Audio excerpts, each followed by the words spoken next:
Qardaşlar, mübarək Ramazan ayı daxil olanda, bir də Ramazan ayı qurtaranda həmişə ən çox soruşulan mövzulardan biri də ay məsələsidir.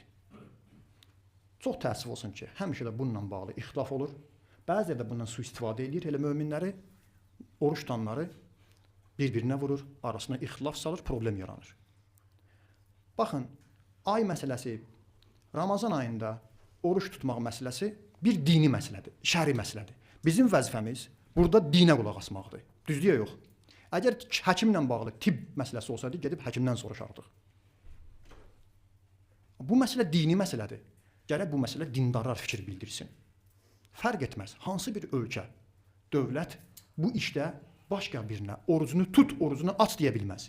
Əgər müctehidlərimiz, alimlərimiz, vəliyi fəqih deyirsə Ramazan ayı başladı, yaxud da qurtardı, bayramdır, o dini vəzifəsi olaraq bunu eləyir.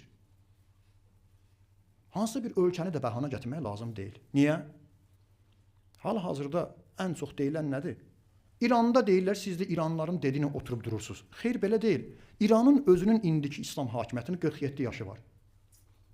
48 il, 49 il, 50 il bundan qabaq Azərbaycanda bizim böyüklərimiz, ata-babalarımız oruç tutmurdu. Bəs nə ilə tuturdu?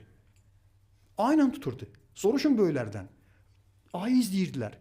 Ayı öyrənirdilər. Alimlərindən soruşurdular.